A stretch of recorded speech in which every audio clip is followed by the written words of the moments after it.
I call to order this meeting of the Town Board of the Town of Poughkeepsie, and we will begin with a salute to the flag. I pledge allegiance to the flag of the United States of America and to the republic for which it stands, one nation, under God, indivisible, with liberty and justice for all. Okay, let's do a roll call. Good evening, Bill Reuter, First Ward. Hello, Barbara Laird, Second Ward. Good evening, Michael Safone, Fourth Ward. Good evening, Ryan Sharp, Fifth Ward.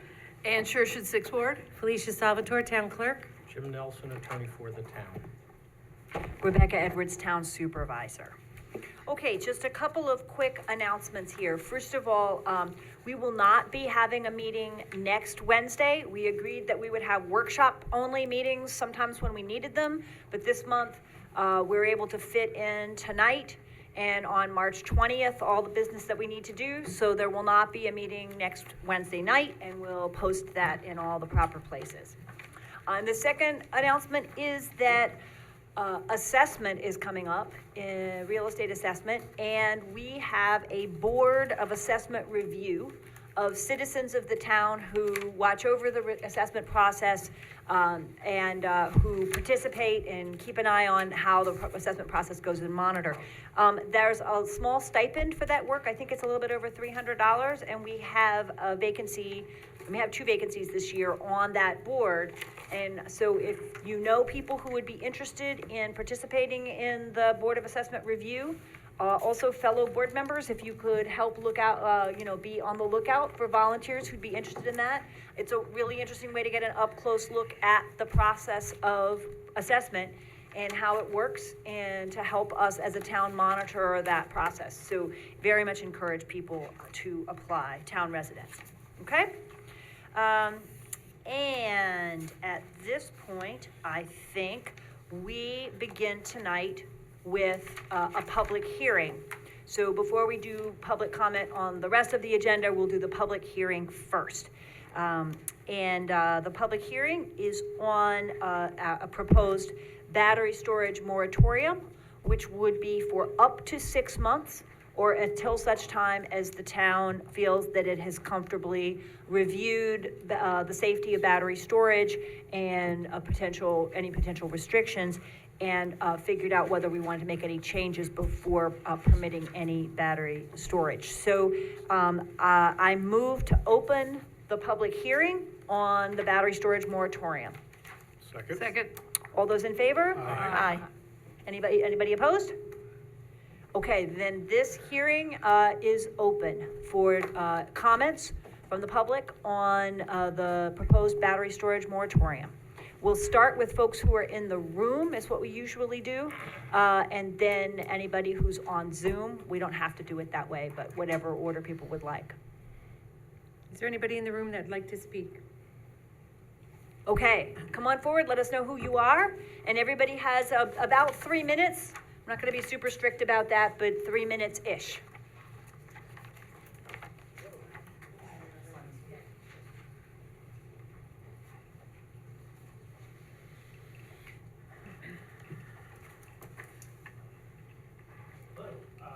My name is Mark Murray. Hello, Supervisor Edwards and the board. So I'm a community member, resident of Ward 2, and am I not speaking? Hello, check. We can hear you now. If you can get very close to the mic, helps out. I have to get very close. Okay. Thank you. Thank you. So hello, my name is Mark Murray. I am a community resident of Ward 2 and a member of the town's Climate Smart Task Force. I was also a former volunteer firefighter in Dade County, Georgia, in the years of 2003 and 2004. And I'm writing in support of the Key Energy Capture's proposed battery energy storage system along Route 55 in Dutchess County. I'd like to address the board's concerns regarding the toxicity of environmental risks of lithium-ion battery fires, as well as their threat to the life and safety of firefighters and first responders. During normal operation, lithium-ion batteries do not leak any harmful or toxic chemicals. They produce no waste material of any kind, nor do they give off harmful radiation. The chemical impact to our community will be limited entirely to the unlikely event of a fire caused by thermal runaway or the end-of-life disposal practices when the BESS is decommissioned.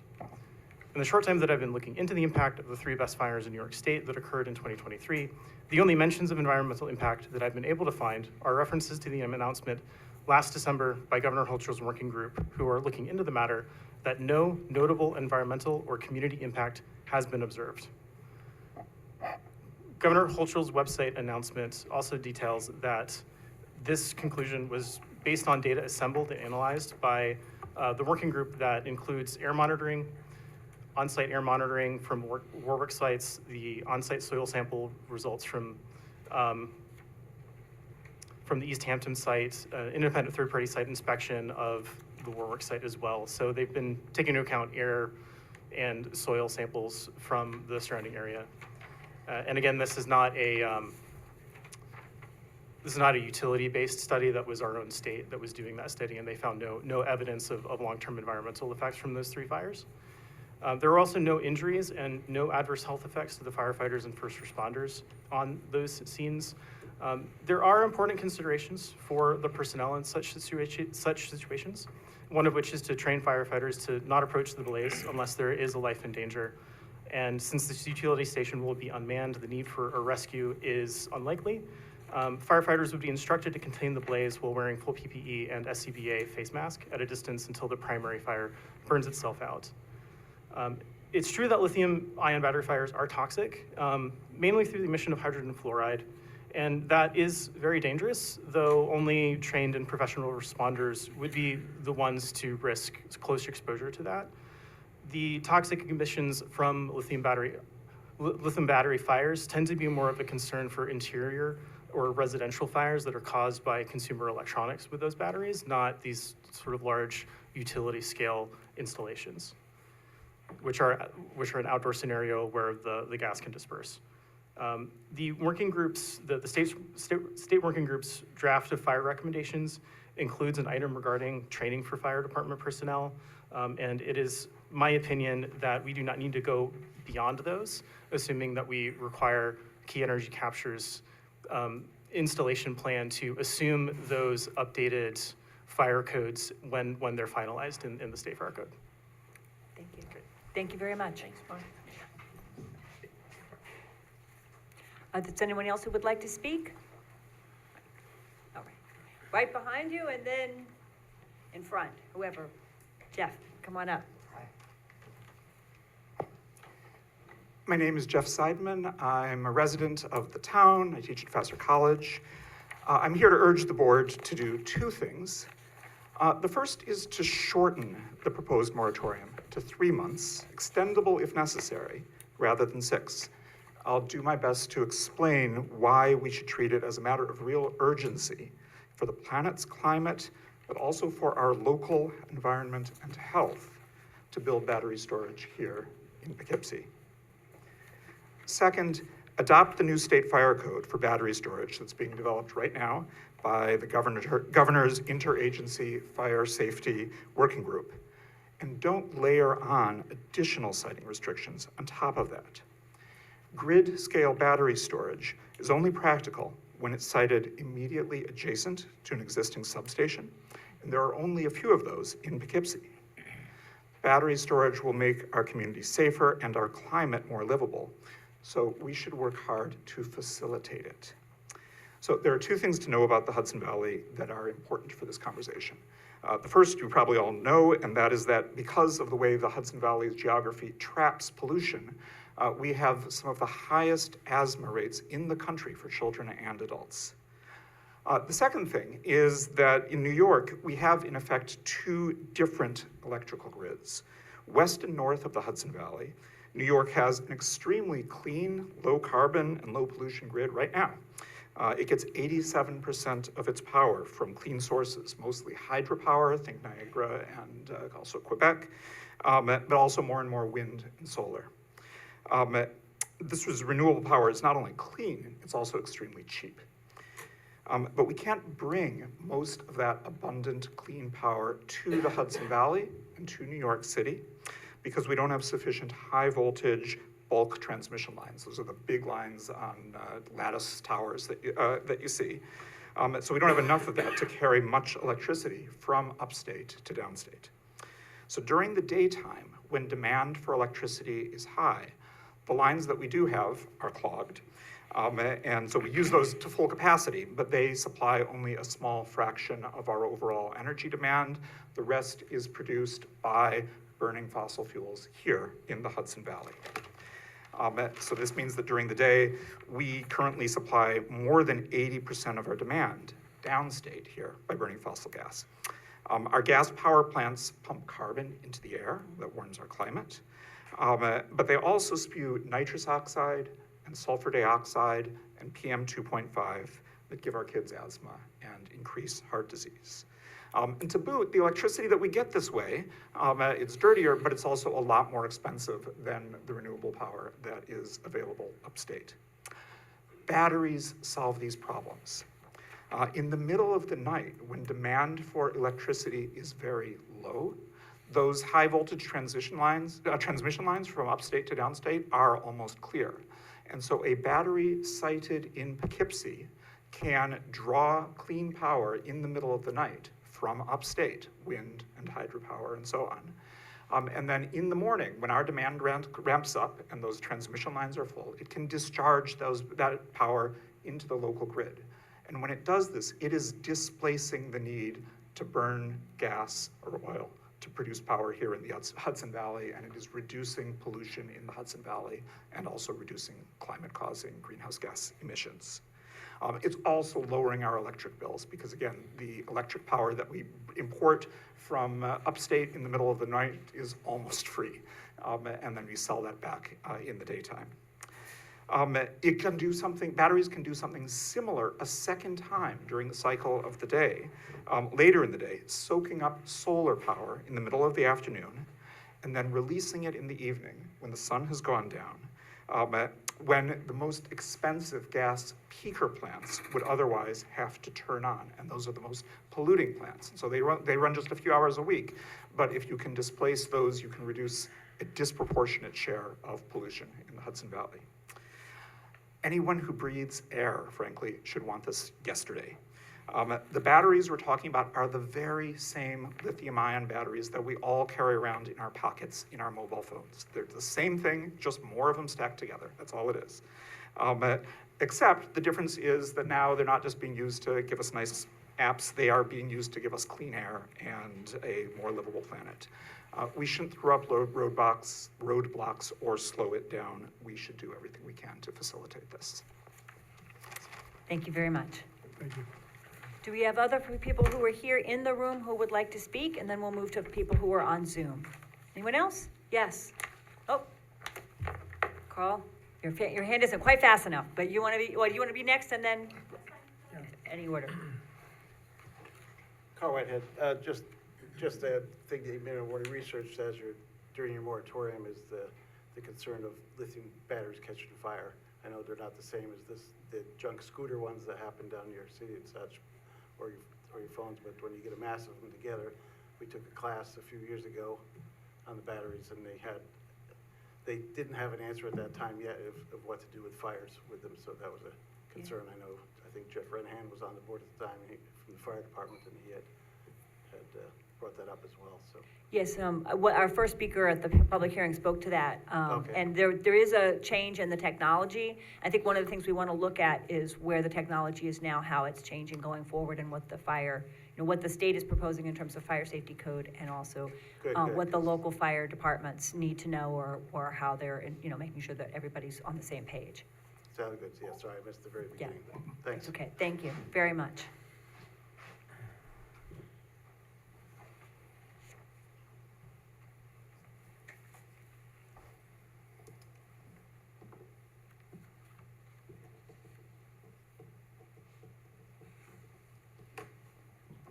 Hello, I'm Amy Jocelyn, a resident of Ward 2 in the Red Oaks Mill neighborhood. As a homeowner of a rooftop solar system, I'm here today to speak in favor of installing a BESS in our area. Because of our solar panels, my husband and I have been largely spared from the increased cost of electricity over the past couple of years. In 2023, beyond the $20 a month connection fee, we spent a total of $476 on electric supply and delivery charges for the entire year. That's it. We've been able to do this without a home energy storage system because of Central Hudson's net metering program. During times of solar overproduction, like bright summer days, when our panels generate more power than we use in our household, that excess power is fed back into the grid. Those banked energy credits then cover our electric usage during nighttime, cloudy days, and throughout the winter season. Essentially, we use the local power grid as an energy sink because presently electric demand during the midday hours exceeds the total production of all solar installations nearby. However, as more commercial solar farms and residential rooftop systems like mine are installed, there will come a point when this flips and midday solar production exceeds that local demand. Without anywhere to use it or to store it, that solar energy would be wasted, which creates problems for the net metering program as it is today. Now, something interesting about household energy use is that it tends to have two peaks, a smaller one in the morning as people wake up and get ready for work and school, and one later on as folks settle back home for dinner and nightly entertainment, which increasingly uses electronics and the internet. Peak solar production occurs right in between there, in the midday following solar noon when there's a dip in overall consumption. With a BESS, we can store that midday overproduction for use in those core evening hours, meaning we can make use of a greater scale of solar power on a daily basis in our community. This incentivizes the building of new utility-scale solar projects in our area, since the presence of a BESS reduces the likelihood that any of their output would go to waste and reduce profit margins. The current solution for this energy peak problem is through the use of gas peaker plants, such as the ones at Dancekammer and Cricket Valley. They're expensive to maintain and run on fossil fuels, contributing to climate change and negatively affecting our local air quality. A BESS, like this key energy capture project proposes, is a more effective solution when paired with substantial solar and renewable infrastructure. Together, they can help fulfill the role of a gas peaker plant. Take Dancekammer. In 2023, it produced 15,500 megawatt hours of electricity, which averages about 42.5 megawatt hours per day. Meanwhile, a 20 megawatt system, such as the one in this proposal, only needs to cycle 2.1 hours of renewable energy per day to match the role Dancekammer plays. It may not replace Dancekammer completely, but it will go a long way in reducing its need to run. Sure, solar has a high upfront cost, but once it's here and running, it's cheap, it's clean, and it's unaffected by global energy supplies. If we want to incentivize more solar projects in Dutchess County and ensure that Central Hudson's net metering program will scale effectively to more and more town residents, a BESS installation is an important piece of the puzzle. Thank you. Thank you very much. Is there anyone else here in the room who would like to speak? Is there anyone online on Zoom who would like to speak? Steve had his hand up first. Steve? Okay, unmute yourself. Are you able to unmute yourself? There we go. How's that? That's great. That's great, we can hear you. I just want to be perfectly clear to everybody. I'm not against batteries. I'm just against the location next to a bird sanctuary. I just want to make sure everybody understands that and that there's a perfect solution to that. And if you want to have a battery storage unit in the town of Poughkeepsie, Sandock Road would be the perfect spot for this.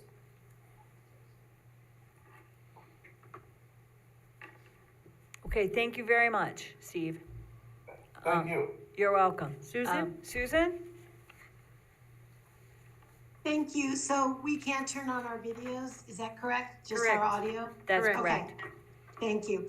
Thank you for the opportunity to speak. So I am weighing in tonight in my role as volunteer chair of the Climate Smart Task Force, as well as a motivated town resident and taxpayer who is deeply, and those of you who know me know, frantically concerned about our children's future. So battery storage is a very crucial component in the transition to renewable energy. And it's very important for us to move as rapidly as possible to reduce the environmental damage that is occurring right this minute. Battery storage will significantly reduce the use of heavily polluting peaker plants, as you've heard, and the accompanying impacts on greenhouse gas emissions and our health. And while I certainly don't dismiss safety concerns, I do hope that a moratorium can be shorter than 6 months while allowing for public education and transparency. There is also danger, with more danger added every day, in business as usual. New things can be scary, we know that, but with a complete and balanced picture, I believe it's possible to correctly calibrate the risk of this technology compared to what we already use, all of us, on a daily basis. I support town adoption of the New York State codes without further embellishment in order to facilitate increasing the opportunities for battery storage locally. We've adopted other state energy codes as our own, and the state has done the work already to define best practices through a very robust process. I would also like the board members and public to be aware that the adoption of battery storage does present potential for us to move further ahead in the Climate Smart Communities program. I believe there's an opportunity to document this work as an innovative action, and as you all know, Climate Smart action leads us to grant opportunities, enabling us to do even more.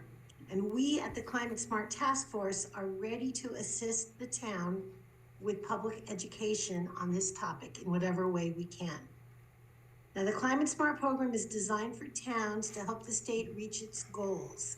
The CLCPA, or the climate law passed in 2019, calls for building 70% renewable power by 2030 and 100% zero carbon power at a later date. But to get there, it recognizes the need for significant battery deployment. The more recent 2022 roadmap from NYSERDA calls for even more clean energy. So the proposed key capture project is going to offer only one of a few hundred needed projects around the state to meet these goals. But as Jeff pointed out, our region is especially important in this effort due to the congested high voltage transmission lines and the resulting limits on our access to round-the-clock clean power from renewable sources. Simply put, we cannot meet our climate goals in New York State without municipalities stepping up and enabling rapid siting of battery storage systems. So I would like to see the town continue, as we are now, to demonstrate leadership and take pride in our town's robust contributions to an improving climate outlook. So on behalf of all of our children and grandchildren, I thank you for listening. Thank you very much, Susan. Is there anyone else on Zoom who would like to speak on the public hearing? Anyone else? All right, then I move to close the public hearing. Second. All those in favor? Aye. Any opposed? Now, should we go ahead and deliberate on and vote on this resolution before we take public comment on the rest of the agenda? Does that make sense? We can take public comment on the rest. Want to take public public comment on other items now? Okay. All right. I move that we suspend the rules for anyone who might wish to speak to other issues on the agenda tonight. Second. All those in favor? Aye. Any opposed? All right. Are there people who would like to speak on any other item on the agenda tonight? Carl?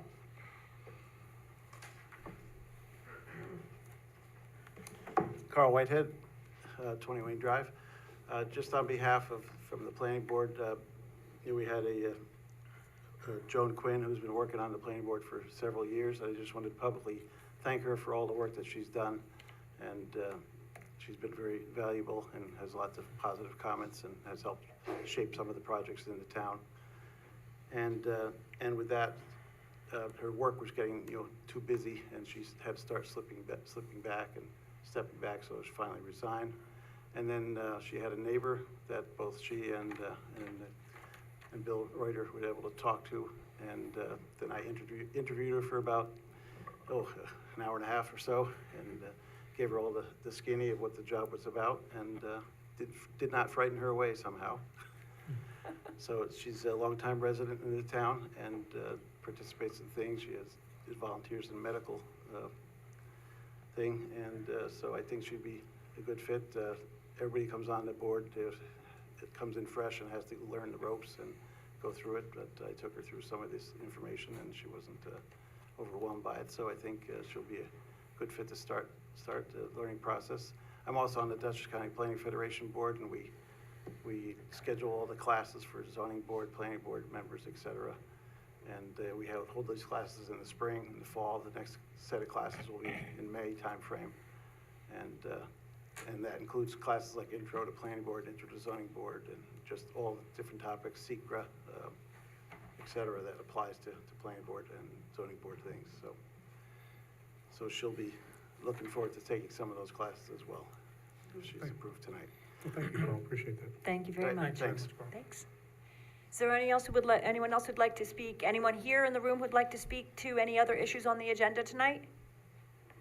Is there anyone on Zoom who'd like to speak to any other items on the agenda tonight?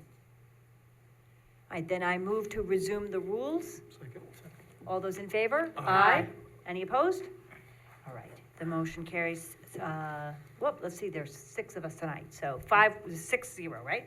Yep. Okay, Should we read off all the right, agenda, or so, did you want to read off the agenda? or- I'm happy to do that. You don't have to, it's whatever you Well, like. it depends on how many items there are on the agenda, whether I want to read through, but let's review. Today, it's not so horribly long that I can't review. For the folks on Zoom, that can be helpful. So first, we will be considering the battery storage moratorium that was just discussed in the public hearing. We have one tax cert, one of the two, Resolution 2A has been removed for further discussion and consideration. So it will only be 2B, the town center tax cert agreement. Then we will vote on accepting a grant award from the Environmental Facilities Corporation for the Three Partners pump station. We will vote on secured undertaking for restoration and tree felling at the Vassar Bartlett Center. We will vote to accept the resignation of Joan Quinn and appoint Sharon McSween to the planning board.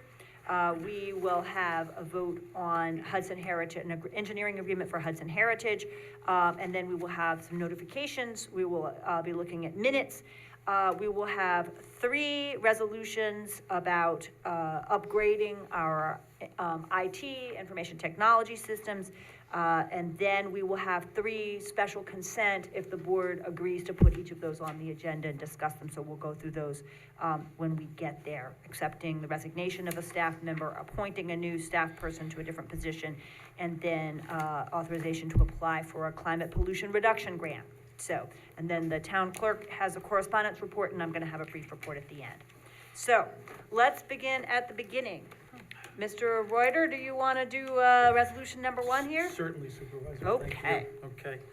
Whereas, this is resolution 1, whereas as of February 7th, meeting of the town board, town of Poughkeepsie was held introducing a local law imposing a temporary townwide moratorium on development of large-scale battery energy storage systems installations within the town of Poughkeepsie, and set a public hearing for this evening. And let it be enacted, may it be enacted that the town board, town of Poughkeepsie, does hereby adopt a local law imposing a temporary townwide moratorium on development of large-scale battery energy storage system installations within the town of Poughkeepsie. So moved. Second. Is there discussion? I have a quick question. Many of the speakers today at the public hearing talked about having a moratorium of less than 3 months. This just says temporary. So if we're to vote on this, what is the number of months? How temporary is temporary? Because I can't see a time frame on here. Right. I think it believe that, references the previous. right, I believe the time frame, I It's in the believe local law. it's in the local Yeah. law rather than in the adopting resolution. And it's in, if you flip over to the page that says local law number blank of 2024, Page 4. page 4, and it's in section A.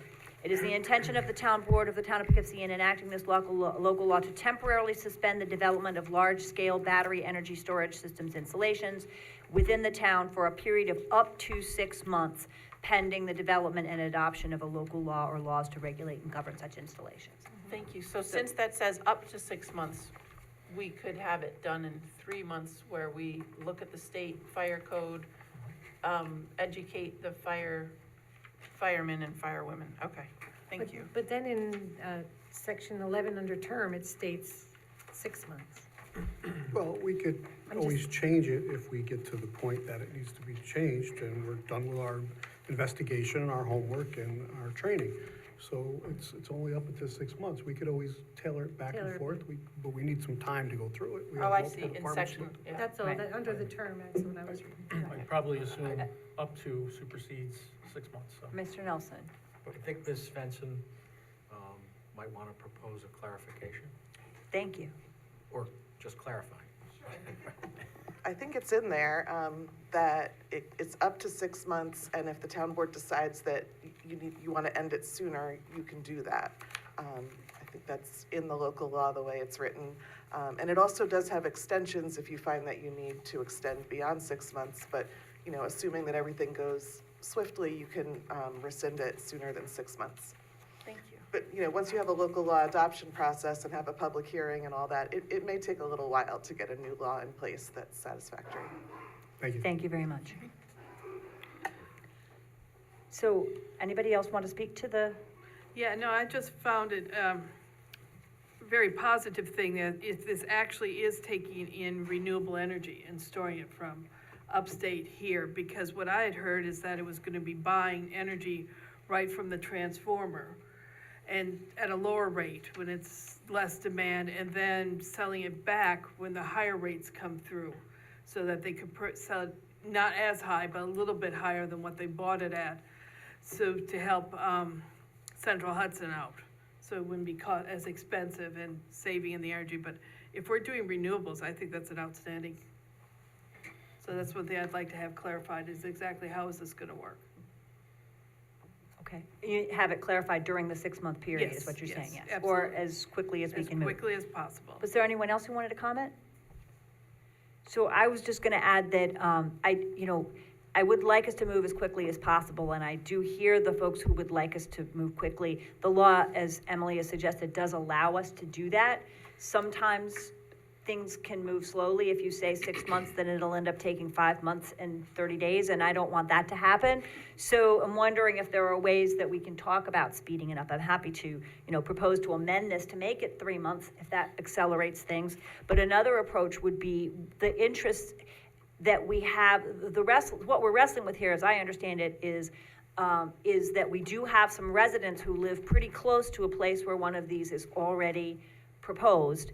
And the question about what the residential buffer should be, and the question about, air, emissions, in the case of fire. At least one of the concerned residents is a member of the Conservation Advisory Committee and is also concerned about the impact on the bird refuge next door and as well as neighborhood. So I'm wondering if there's a way, and not to reopen the public hearing, but I'm wondering if there's a way that the Climate Smart Task Force and the Conservation Advisory Committee might help us move quickly by looking at some of these issues and thinking about specifically what should a residential buffer look like, what other committees deciding about that, what types, the battery itself, the battery technology is changing swiftly, so understanding what exactly is proposed here and what kinds of batteries, as well as, the impact of fires, and we've heard a little bit about that tonight. So that would be at least a friendly suggestion to the Climate Smart Task Force and the CAC, because I know we have members here who might want to think about these issues and help us move along as quickly as we can. We could also report back in 3 months, right? We could adopt this, but agree that, let's say, this is the first meeting in March, we would report back maybe at the last meeting and the second meeting in May, the third week of May, and see how we're doing, and make sure that we're moving along and things aren't languishing. Maybe we could do that as a possibility, to give us the time to make sure we're doing this right, but also make sure we're moving with haste. Well, I'm not opposed to regular updates, but I mean, we have to do some due diligence on our own.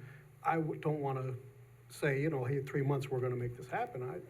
I like to set the 6 months, and if we could do our homework and we could get the Climate Smart and our CAC to give us information, valuable updates, and work with Mike Welty and work with the residents, because there are gonna be other residents that are gonna come in and are gonna say they don't like this, or they do like it, so I'd rather take our time and do it right. I don't disagree with that, but I also want to make sure that, that this goes to the top of the list for the people who are working on, who are working on what the It's fine, I just don't wanna give revised somebody. code might look like. Just Well, don't, we could make this the topic of the workshop in May, that we could review where we're at and what we've come up with. Okay, we will definitely commit to making sure that this is back on the agenda Yep. in May in Yep. one form or another. Yep. Maybe we'll be voting to end the moratorium, maybe we'll be voting to, we will, as a workshop, figure out where we are and what Yep. obstacles there are, but we'll agree that we will readdress this in May. Okay. Does that sound reasonable? Sounds fair. Yeah. fine. While also, Sure. okay, all right, does that sound good? Okay, then, any further comment? All those in favor of the moratorium? Aye. Aye. Any opposed? Okay, the motion carries 6-0. I just want to thank all those folks who came to speak, and we will move with as much dispatch as we can, and really appreciate the collective research on this, and hope that that'll help us move along, so. All right, resolution number 2. Resolution 2B, because Yes. 2A is, Pardon me, Exactly. I forgot to mention when you were pulling 2A, that the information we did get, that it would probably be ready to return at the next meeting. Oh, good, okay, so 2A will probably return at the next meeting Yes, pardon me. for No problem. research. Thank you. Resolution 2B, be it resolved that the town board of the town of Poughkeepsie does hereby authorize the settlement of the tax certiorari proceeding instituted by the Town Center Poughkeepsie LLC, and they are at tax grid number, a lot of numbers, for the 2023 tax assessment roll as shown on the attached consent judgment, and the town of Poughkeepsie does hereby authorize the supervisor or her designee, town assessor Jennifer Mund, and Kyle Barnett of Vanderwater and Vanderwater LLP to sign such papers as are necessary to effectuate said settlement. That's so moved. Second. All right. Any discussion? I was just looking up the amount of reduction. It was reduced from $1,471,500 to $1.25 million. That reduction is $221,500. Okay, so the reduction, the first figure you quoted was the reduction in the assessment. And the Yes. second is the actual reduction in the amount of tax paid, Yeah, right? the reduction, is Reduction in the assessment. 221 to 500. Okay. Any discussion? So, yeah, Madam Supervisor, I know that you are looking at this as well. I know some of the past comments, but, and I'm glad to see that Violet Estates is up for further consideration, because that would have been a 21% reduction in assessment.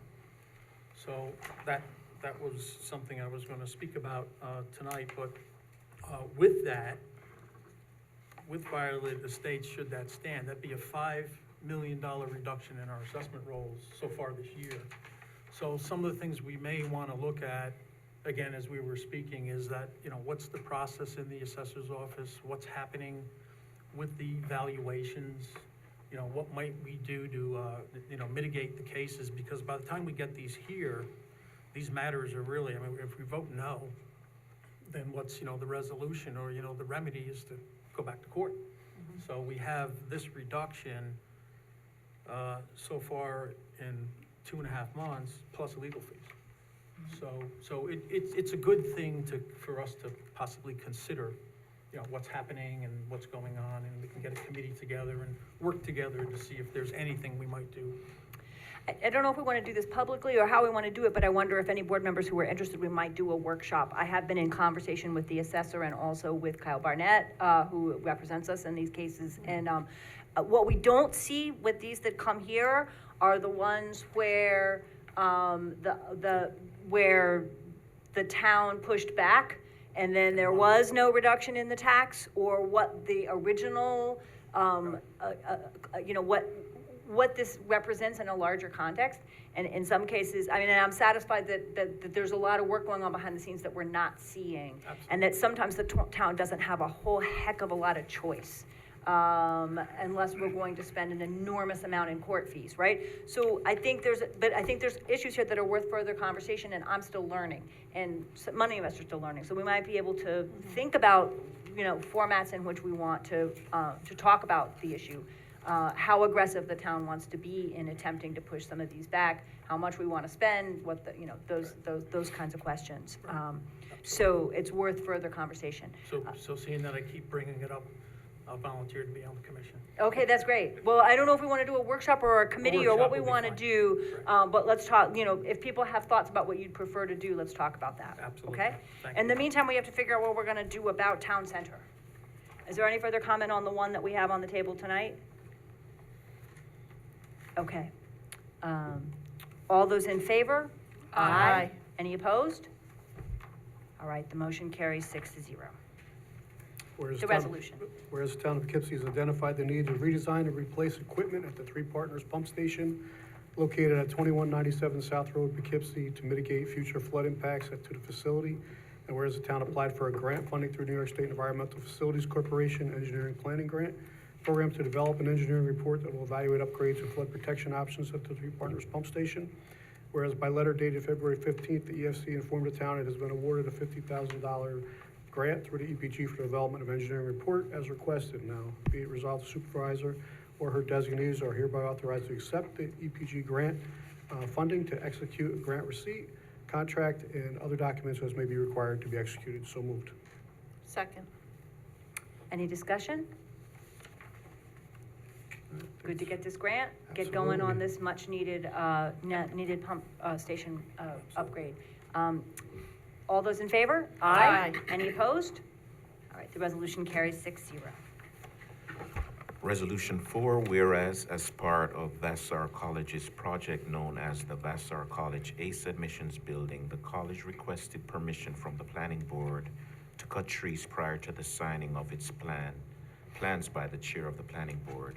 And whereas the planning board granted such permission subject to the condition that the college agreed to stabilize and restore the site if the project does not proceed, which agreement must be secured by an undertaking in the form of a bond, letter of credit, or a cash deposit. The town engineer has indicated that $24,300 is a sufficient undertaking to guarantee the restoration required. Be it resolved that the supervisor and the director of municipal development are authorized to receive and execute the annexed secured undertaking for restoration in substantially the form annexed, and the security required thereunder on behalf of the town of Poughkeepsie. So moved. Second. Any discussion? I think Vassar normally does a very good job at keeping things looking nice, so I'm not Okay. worried about them not following through. All right. Yeah, and with the previous project, they did do a good job of maintaining the trees on the street. Fortunately, the trees beyond the street, well, there was a building there now, so yeah, they were taken down. But I think they did a good job clearing just what they needed to clear.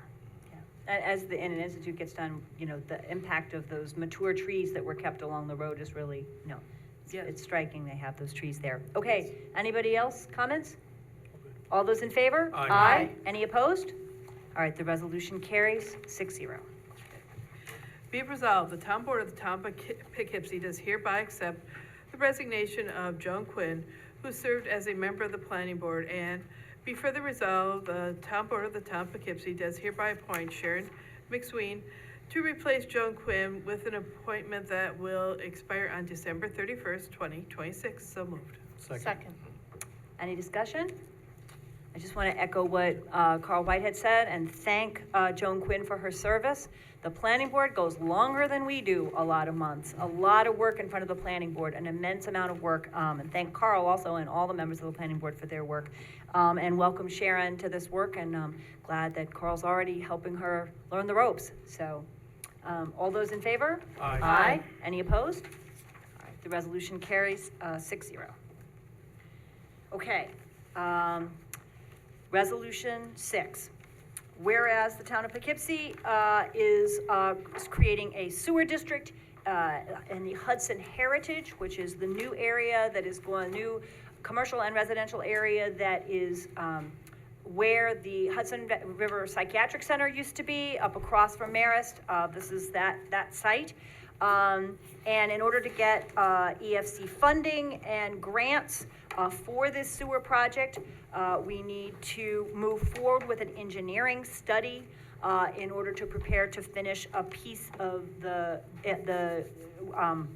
sewer wastewater system in Hudson Heritage is the goal here.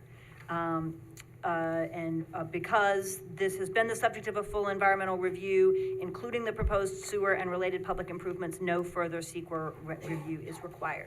So moved. Second. Okay, I have been in, I think, 6 hours worth of meetings about Hudson Heritage in the last 2 weeks, so be careful what you ask me about this. I could give you a very long answer. It's really fascinating. This is where the new ShopRite is, up across from Marist.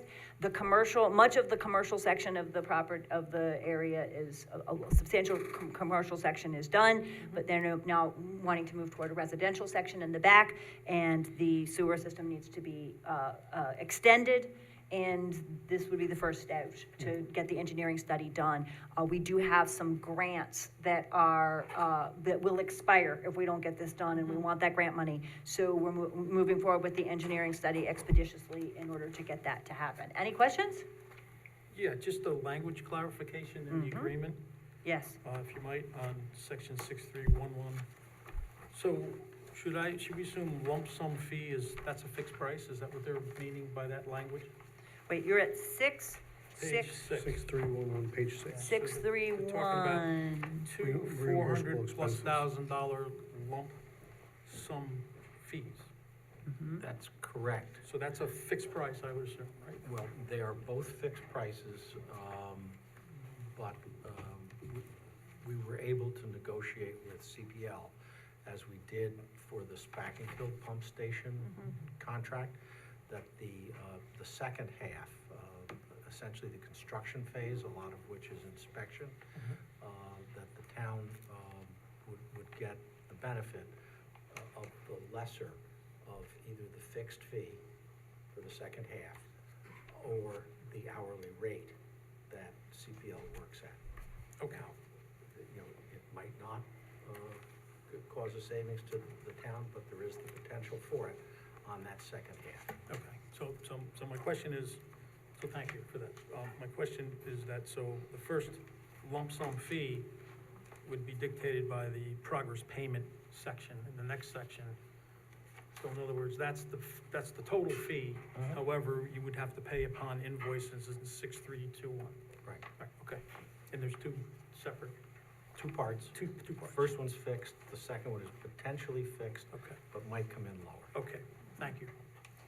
Okay. You're good. All right, thank you very much. Any other questions or comments? All right, all those in favor? Aye. Any opposed? All right, the resolution carries 6-0. Okay, we have notification 7 referred to legal. Is that what I'm seeing here? Two claims. 2 claims. Yep. So that's not So- something on, yeah, go ahead. So number 8. All we need to do is simply note that they were reported to legal, right? Correct. Okay. Yep. All right, good. Be it resolved, this is Resolution 8, be it resolved that the Town Board of the Town of Poughkeepsie does hereby accept the minutes for the following 2024 Town Board meetings, to wit, January 30th, 2024 was a special Town Board meeting, and February 7th, 2024, regular Town Board meeting. So moved. Second? Second. All those, any discussion? All those in favor? Aye. Any opposed? All right, the resolution carries 6-0, and thank you very much to the clerk for the minutes. And I'm training my staff to do them as well. Awesome. Basically, we do this because the auditors really like to see that this is approved by the town board.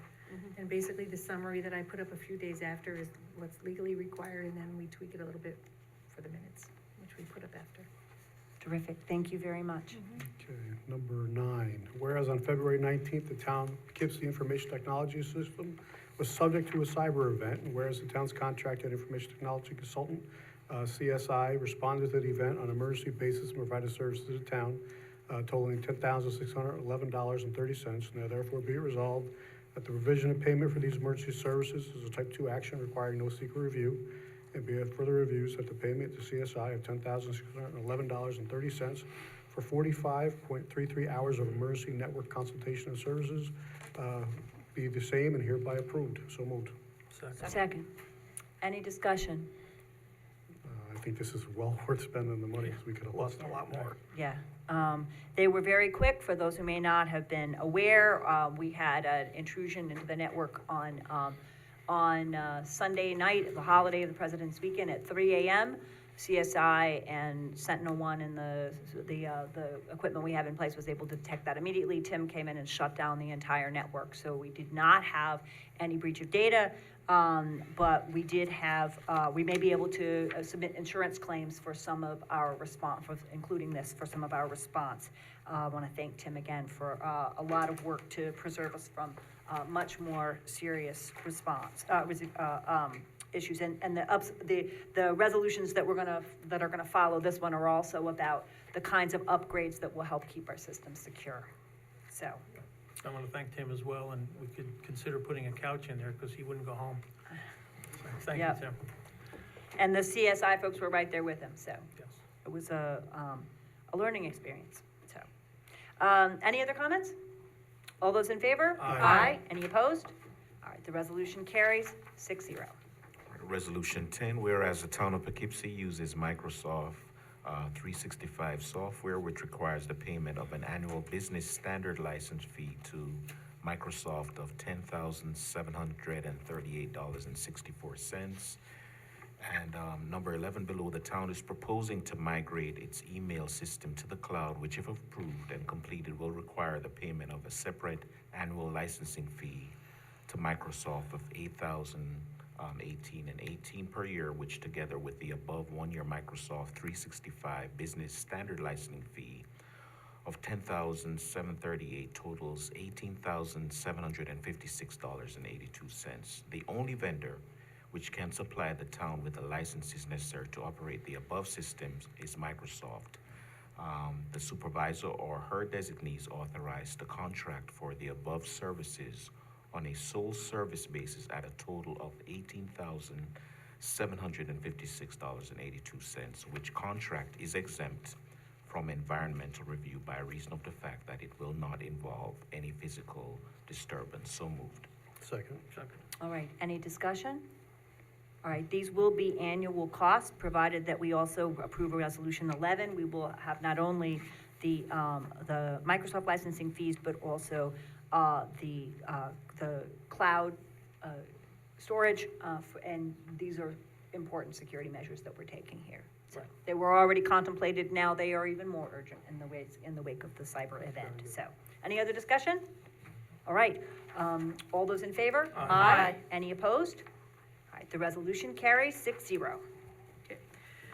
Number 11, whereas the town of Poughkeepsie wishes to enhance the security of its email system by migrating from an in-house exchange to a Microsoft Office 365 cloud-hosted exchange, and whereas CSI Computer Systems Integrators, Inc., the town's contractor provider IT services, has proposed to provide this one-time migration fee to the town cost of $41,893.31. Now therefore be resolved, the town board determines that the services proposed be provided are professional in nature, and further determines that it would be in the best interest of the town to continue working with CSI on this IT upgrade component without solicitation of alternative proposals, and be further resolved that the supervisor or her designee is authorized to contract with CSI for the exchange migration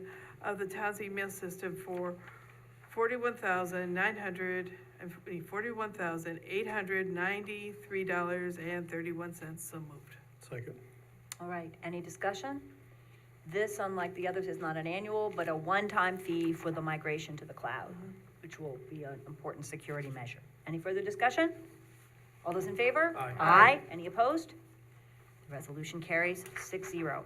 All right, we have 3 special consent resolutions, and I think if it's okay, I'll do those because we have to vote board has to first vote as to whether to put each one on the agenda.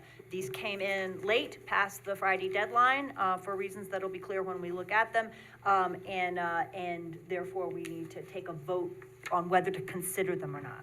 So the first thing I will do is make a motion for the board to consider resolution 36, number 12.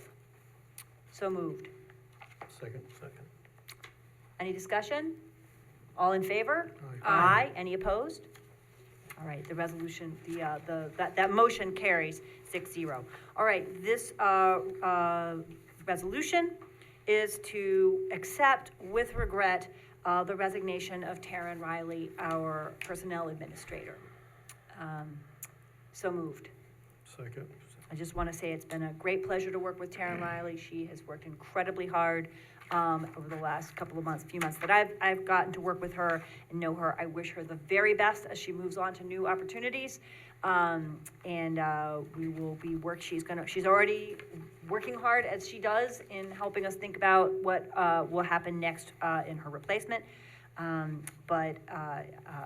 Anyway, it's been a pleasure to work with her, and I accept with very great regret that she's leaving, but she has new opportunities. So, any further discussion? I agree, she's gonna be very well missed. She's a knowledge of information, she's navigated us through a lot of difficult times in personnel, and I wish her well.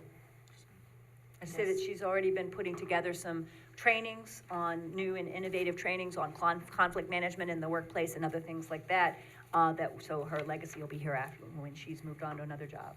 I just wanted to thank Taryn for her hard work when the finance department kind of fell apart, I guess. You know, people left and she was there to pick up the pieces and keep us going. She was very welcoming and very, very helpful to everyone. So thank you, Taryn. Yeah, and I enjoyed my days interviewing candidates with her, so it was actually very interesting. Good. All right, all those in favor? Aye. Aye. Any opposed? All right, the resolution carries 6-0. All right, our next resolution is resolution 3613 is to appoint Madalena LeBron. So our first vote is whether we will consider this.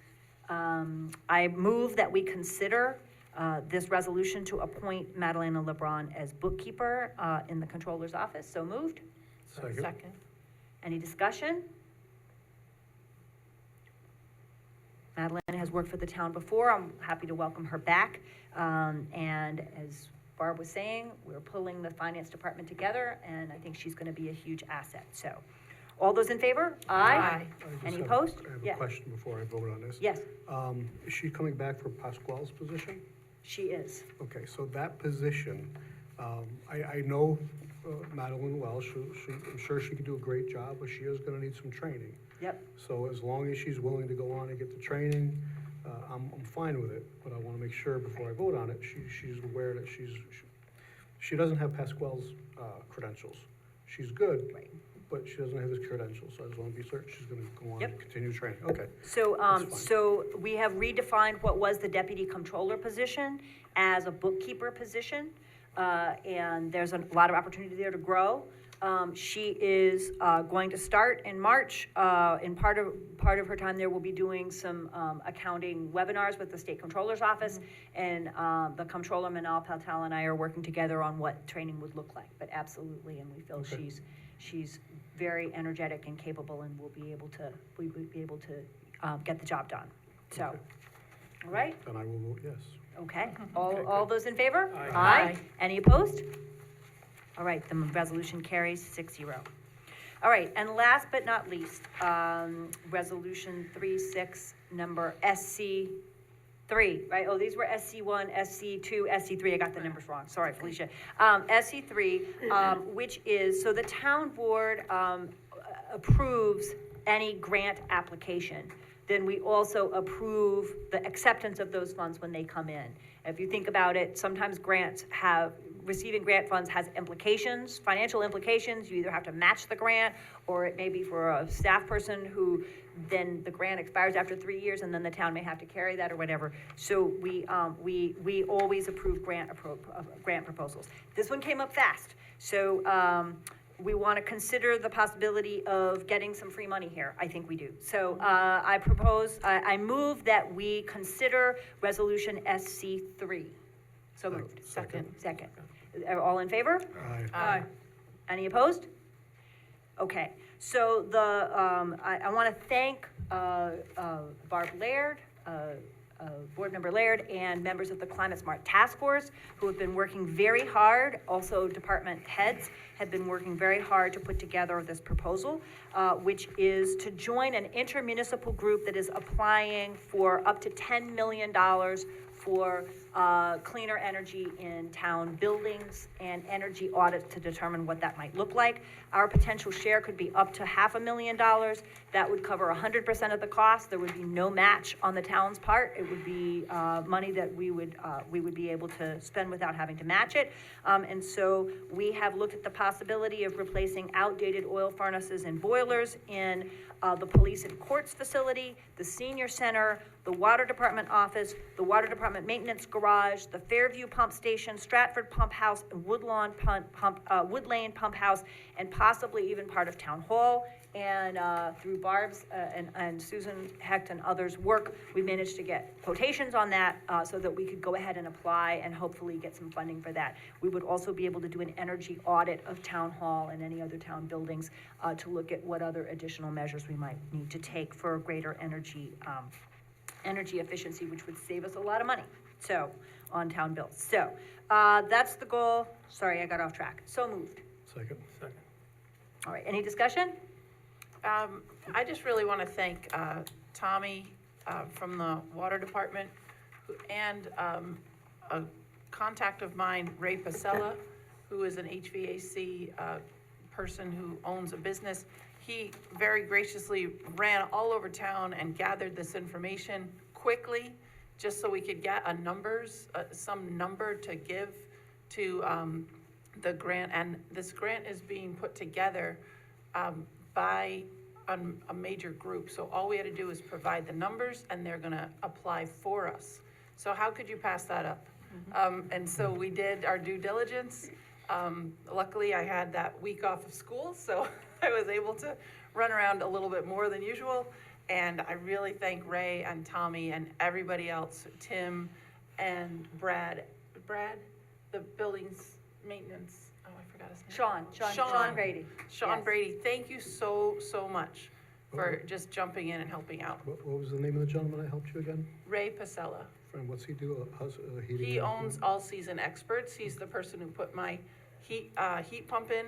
And I said, listen, I can't guarantee, you're not guaranteed any business, but I need these numbers. So I just wanted to give him a shout for the Yeah. business for all his work, so we got it. Yeah. Ray you go. Pasella, All Seasons Experts. Thank you.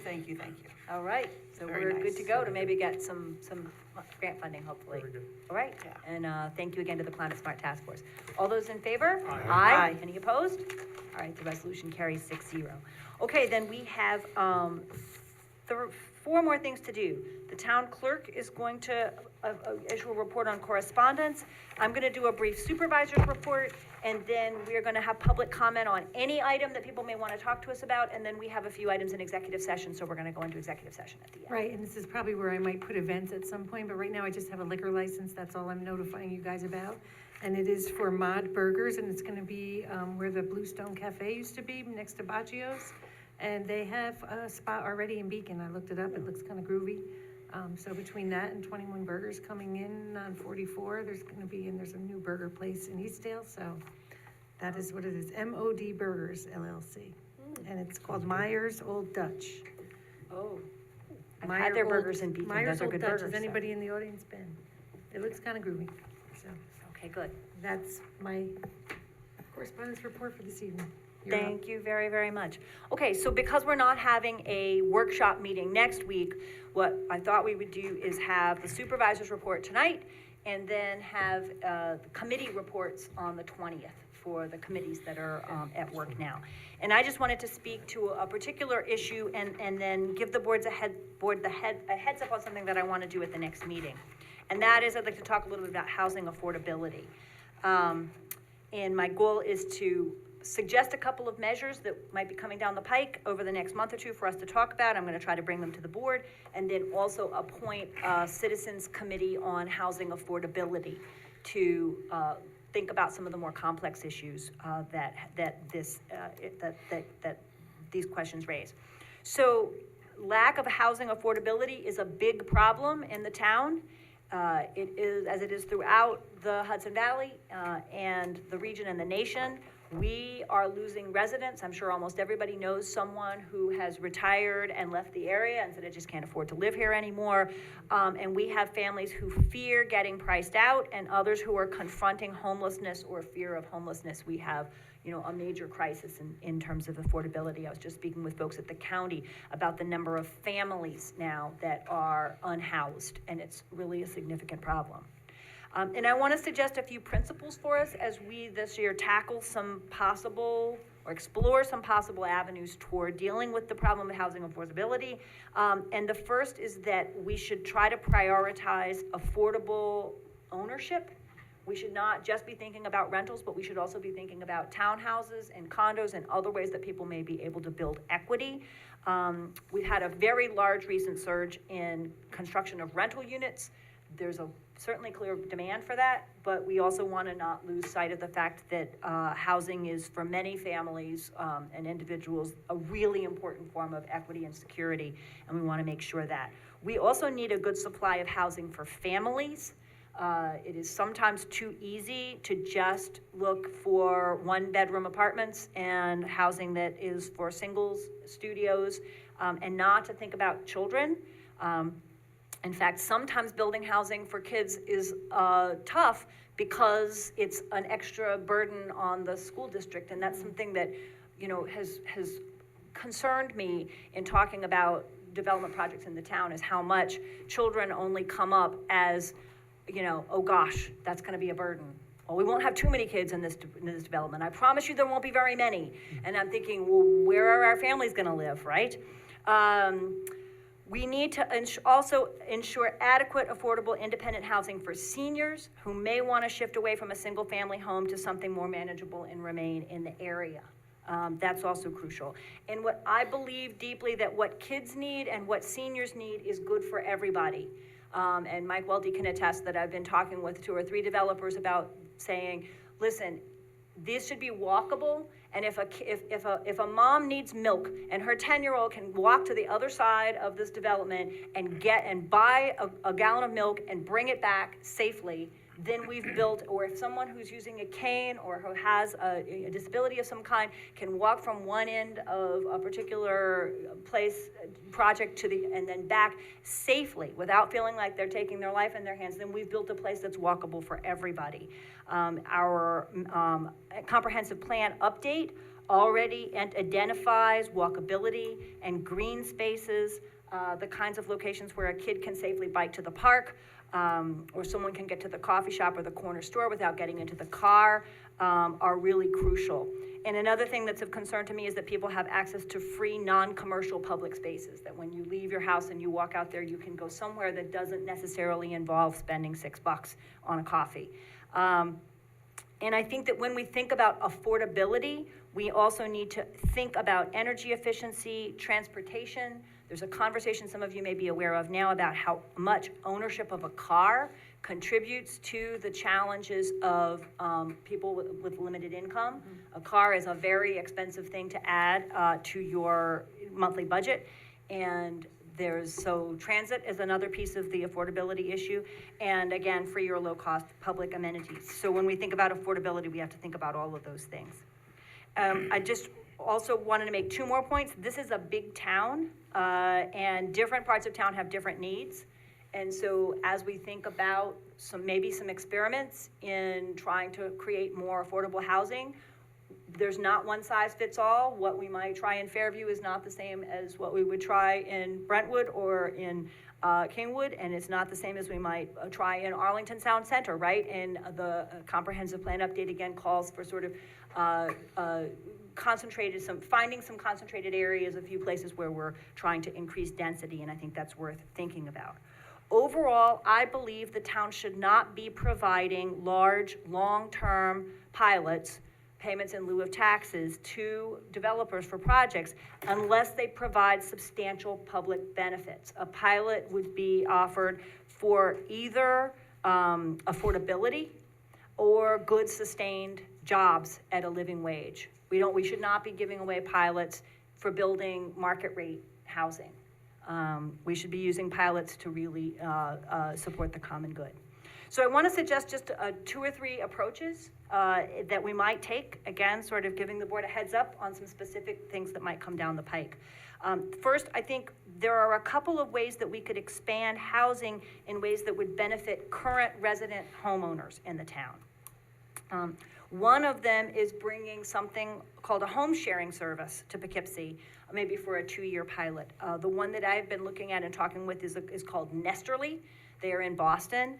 And what they do is they're essentially a matchmaking service for people who have a house and have a spare bedroom, often senior citizens, but any resident who has a spare bedroom and would like to rent it, and people who are looking for housing. Often international students, AmeriCorps volunteers, people who are staying here for a semester, medical residents, people who are here for a short period of time are many of the folks who tend to use these. The housing tends to be affordable, and the hosts set the rate, but I love Nesterly has a little civic badge for people who set their housing rate as affordable. And I think it might be worth trying and exploring further. There are issues of liability and things that have to be worked out, but this is already operational in Boston and Nashville and other places.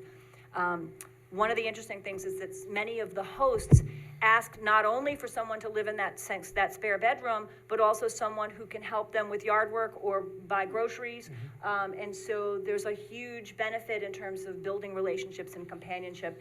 The Nesterly model is to actually have the matchmaking be done by people who are social workers, whose job is to find a good fit between the people who are hosting and the people who may be living there. The average length of their leases, I think, is about 9 months. So it's often kind of short term. But what fascinates me about this is, first of all, you don't have to move a brick. You don't have to build anything, right? You're making use of housing that's already there. And the income goes into the pockets of people who are living here and who may have a spare bedroom and who may, that extra income may be very helpful to them. And I think it's worth us pursuing or considering that as an option. Probably have to speak to Mike on this, but would we have to update our Airbnb code for this? Not because these are actually longer rentals. They aren't Airbnb. I believe the minimum rental is 1 month. We could even make it longer. Short-term rentals are less than 30 days. So this was between 31 days and as long as people want, right? I spoke to the senior center about this, and there was a lady who said, I have spare bedrooms, and I'm living by myself now, I would love to have 3 other women who are over 65 rent those bedrooms, and then I would create a little community in my house for 4 of us, right? And this would be sort of like a mechanism for doing that kind of thing. It's not for everybody, but for some people it might be a really cool idea. So I'd like to pursue that possibility and maybe consider a pilot. I also talked with Nesterly about maybe possibly some of the local colleges or the local hospital partnering with us and helping to pay the monthly fee for the matchmaking service. So I'll probably bring that back for further conversation. The second thing that we could do that would put money in the pockets of resident homeowners who live here now is to make it easier for people to build what are called ADUs, accessory dwelling units. That is to add an apartment to their house.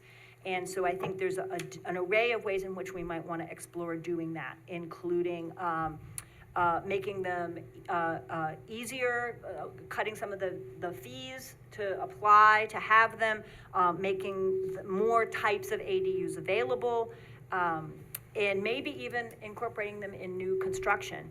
The developer Ken Carney is now building some townhouses down in Somers in Westchester County, and each townhouse has a 1-bedroom apartment under it. So each person who buys a townhouse is also the landlord for that 1-bedroom apartment. And they're able to help pay their mortgage by having a renter in that apartment. So each one of those townhouses is creating 2 units, one of which is a rental and one of which is giving someone a homeownership opportunity. So those kinds of possibilities are out there.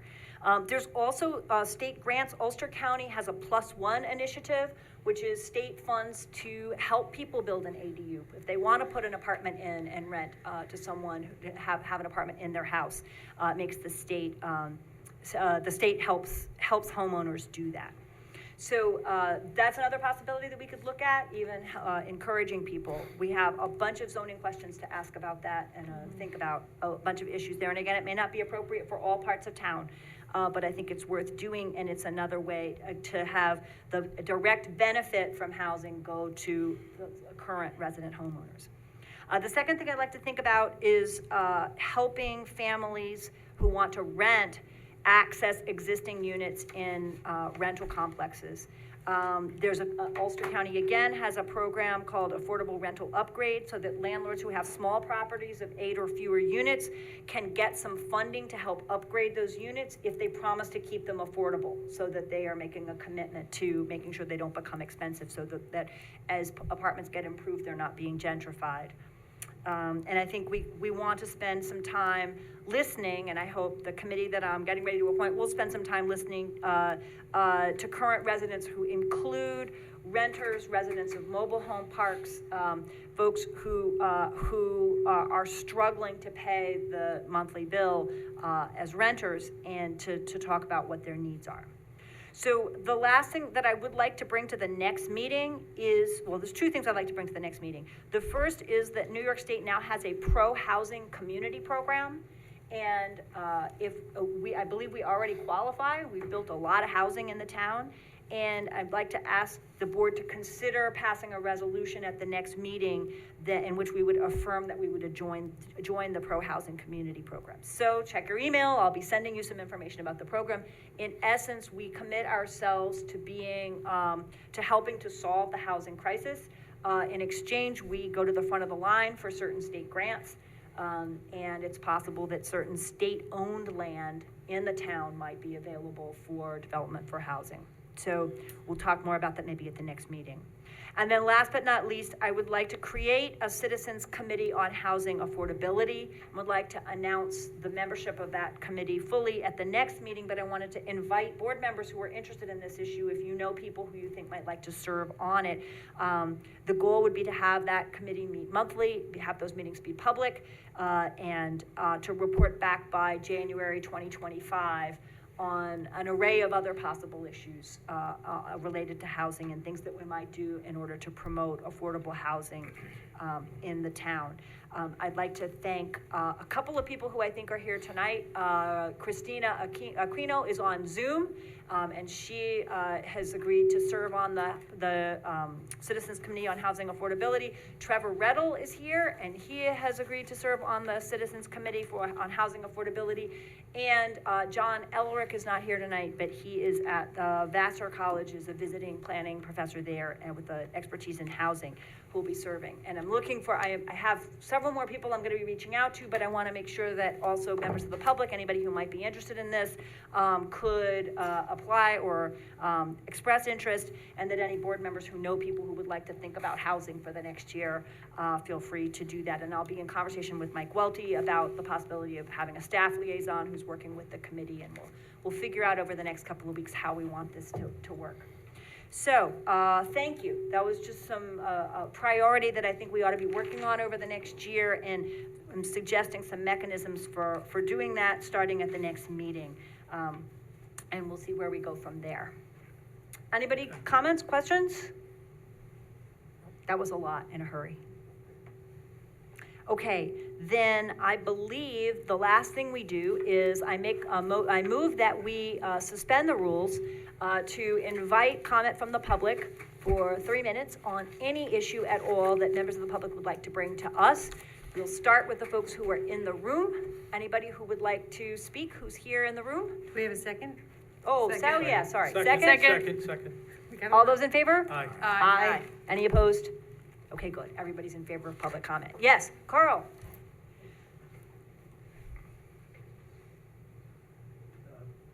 Carl Whitehead again. We did the, Whoops, sorry, I'm sorry, Carl. I pushed the button in the wrong way. Here we yeah, go. we Now were you're get- ready. We were getting some mic feedback, so that's good that you turned these off Okay. for a while. When we did the current master plan, comp plan a few years ago, we interviewed all 4 superintendents of the school districts, and they all said they had no restrictions on where to develop in the town because all their enrollments were down, so they were not overly concerned about additional school children at this point. Good, that's good to know. That's it. Thanks. Okay. Thank you. It's very good. The master, for anybody who hasn't read the comprehensive plan update, it's got a lot of really cool things in it, so highly recommend that people take a look. Anybody else? Is there anyone on Zoom who would like to speak for 3 minutes?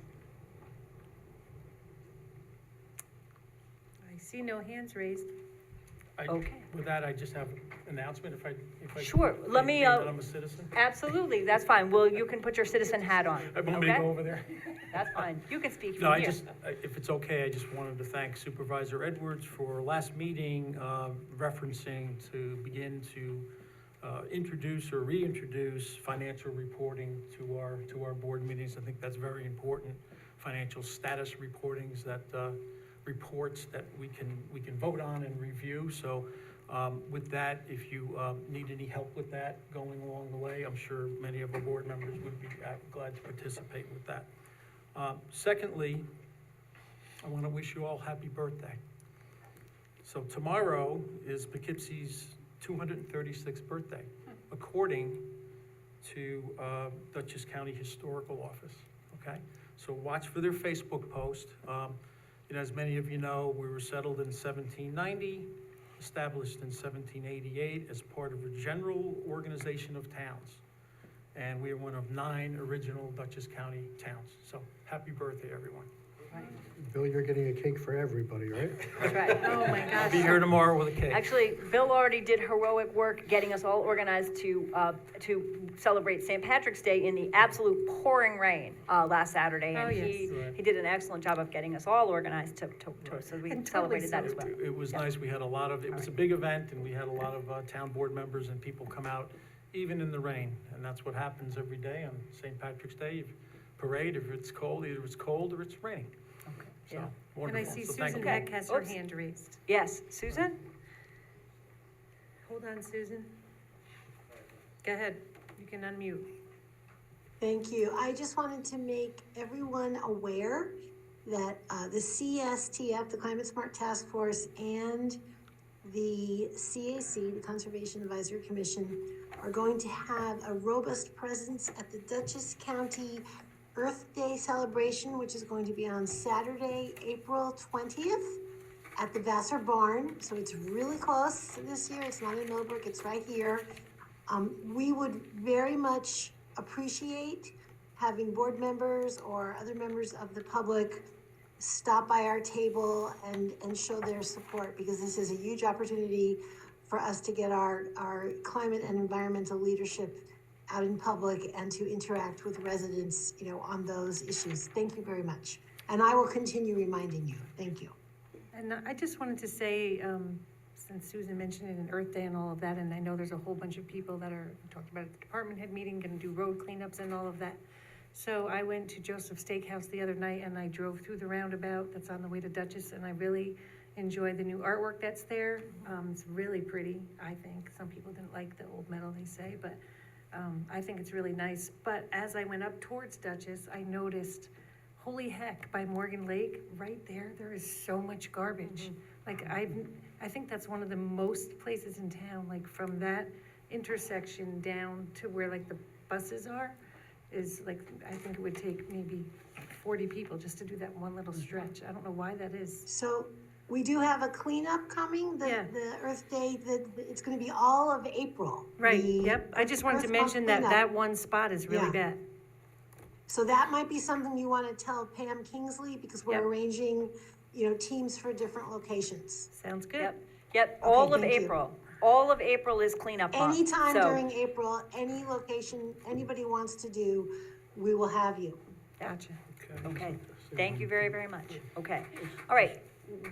Anybody else? I think we have someone in the audience. Come on up. Yes, come on up. She was nervous. Hi, my name's Gina Leah Healy. I live over on 44. I'll be coming to more meetings, so get used to me. The gas station and the old diner. I know that's an eyesore. It's been like that for a while. I'm a realtor. It brings the value. of the houses in that area down? What's being done about it? So I can give a partial answer on the gas station, and then other folks may be able to add to that. And unfortunately, that's in Ward 3, and Ann Berger's not here this evening. She may also have further updates. But I know that the town has been urging that that gas station be taken down for a while. I believe at the very last minute, when the town was preparing to take it down ourselves, that the owner said that he would do it at the very last minute. That was a couple of weeks ago, and so I don't know right now what deadline the town gave him. It was not a long one, but he was given a little bit more time to take it down himself rather than having the town do it, but we are at that stage. The diner, I have driven by myself and wondered and do not know, but we can try to get some answers. And if you want to leave your email address, we can email you, and also, check in with the building department and see what answers they have about what the timeline is for those properties. If you want to write your email down right on that piece of paper, that'd be groovy. And one other thing, which I know it's not the town, which I've talked about with multiple people for a while, but I would like to get the ball rolling, is a sidewalk.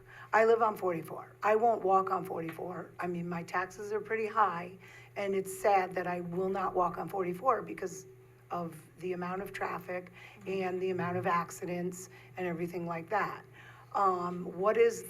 Where do we start with getting a sidewalk, even from Eastdale to Walgreens and then going from there to Adams? I mean, I've talked to a lot of my neighbors, I've talked to a lot of people on 44, and they all agree. I mean, is that something that is doable, and where do we start? We would have to get a community block grant and have it utilized for that, but I think the medium income in that neighborhood doesn't allow us to use a community block grant for that. I could be wrong, but that's why we've always had to use it in other parts of town. Like Jones Street. Are you familiar with the Dutchess County Transportation Council? We actually have a DCTC, and I think I could connect you with some people, because they are the starting point, because I've asked them about a couple of other neighborhoods as well. They actually have an online, you can look up traffic, access. They have a sort of database that you can access online about traffic safety and the locations where accidents happen. I was actually surprised by some of the locations. It was different than I might have expected. And they have people, we can talk to. We can reach out to them and say, hey, residents along this stretch are wondering about a sidewalk. Where do we begin? And they're a really, really good resource, and they're very proactive. Mark DeBald and Dylan Tuttle and some other folks at the DCTC might be a good place to start. So Okay. we could, just to start. Sure. We're discovering, how long it takes to get a sidewalk built, but it's worth a beginning conversation. 44 is a state road too, Yeah, so that's- we Yeah, couldn't exactly. do the work there, it would have to be the state. It would have to be, putting the it's a sidewalks state in. road. Okay, But there's, that's where the conversation would start to understand what might be possible. all right, thank So, you. Absolutely. If you leave your email address, we'll be in touch. Be great. Thank you for coming. I hope you'll come often. Yeah, I just wanted to say one thing. Sure. There's a lot of state property that probably could be used for housing at some point in the Fairview area. I would just be cautious, because Fairview is, so much tax-exempt property already exists there, including the current state property. So by adding more, residents to the area without making them whole on the tax base, you're gonna further strangle the Fairview residents. I just want to bring that up. Yeah, it's an interesting question, though, because actually state land is now tax exempt. And so there's the potential here to actually get land that has been state-owned, completely tax exempt, onto the rolls with housing. So it might actually add to the tax base, but there's a lot to discuss there. So I think and is there any other further public comment? All right, I move that we return to the regular rules. Second. All those in favor? Aye. Any opposed? Okay. Then the last resolution of the night is that the board of the town of Poughkeepsie does hereby adjourn to executive session to consider the following: discussions regarding proposed pending or current litigation and an employee grievance, collective negotiations pursuant to Article 14 of the Civil Service Law, the employment history of a particular person or corporation, matters leading to the appointment or employment of a particular person, and to discuss matters that are exempt under the open meetings law, including matters subject to the attorney-client privilege. And be it further resolved that no action appropriating money will be taken during executive session. So moved. Second. Second. All those in favor? Aye. Any opposed? Okay, 6-0. Thank you, everybody, very much for being here. Good night, everybody. Good night.